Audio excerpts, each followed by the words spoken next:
اور پھر ہمارے نبی کہتے ہیں کہ عثمان کو قریب بلاتے اور کہتے ہیں کہ عثمان آج تم نے اتنا مال دیا خدا کے راستے میں کہ خدا تم سے اتنا خوش ہو گیا کہ اگر اب تم سے کوئی گناہ ہوگا تو خدا تمہاری پکڑ نہیں لے گا۔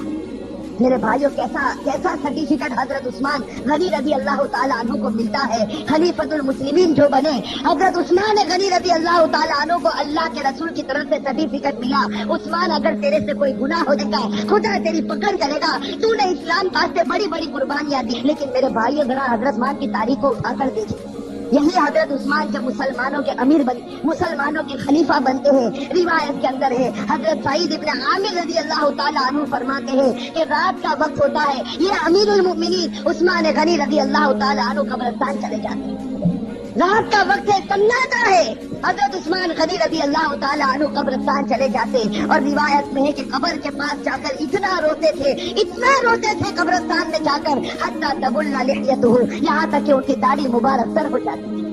اور لوگ پوچھتے تھے، لوگ آ کر عثمان سے پوچھتے تھے تذکر الجنت والنار فلا تبکی وتبکی من ھذا، کہ عثمان تم جنت کا تذکرہ کرتے ہو، تم جہنم کا تذکرہ کرتے ہو، لیکن اتنا نہیں روتے، کیا بات ہے کہ تم قبرستان میں جاتے ہو تو اتنا روتے ہو؟ اس وقت عثمان غنی رو کر جواب دیتے تھے کہ میں میرے نبی کو یہ کہتے سنا، ان القبر لمنزل من منازل الاخرہ فان نجا منہ فما بعدہ اثر منہ وان لم ینج منہ فما بعدہ اشد منہ۔ حضرت عثمان کہتے تھے کہ میں نے میرے نبی کو یہ کہتے ہوئے سنا ہے قبر آخرت کی منزلوں میں سب سے پہلی منزل ہے۔ میری ماں بہنیں، میرے بھائیوں، اس کو سوچو، قبر کی منزل آخرت کی منزلوں میں سب سے پہلی منزل ہے۔ عثمان غنی نے نبی کا فرمان سنا دیا، جو اس منزل میں کامیاب ہو گیا وہ سب منزلوں میں کامیاب ہو گیا، اور اللہ نہ کرے میرے بھائیوں، اللہ نہ کرے جو اس منزل میں پکڑا گیا وہ سب منزلوں میں پکڑاتا جائے گا۔ میرے بھائیو، اللہ ہم سب کی حفاظت فرمائے۔ میرے بھائیو سوچو، ایک دن ہمیں بھی مرنا ہے، ہمیں خدا کے پاس جانا ہے۔ میں میرے جوانوں سے کہتا ہوں کہ ایک ارادہ کرو، دیکھو ایک پکا سچا ارادہ کرو کہ اللہ ہم سب کو گناہوں سے بچا دے۔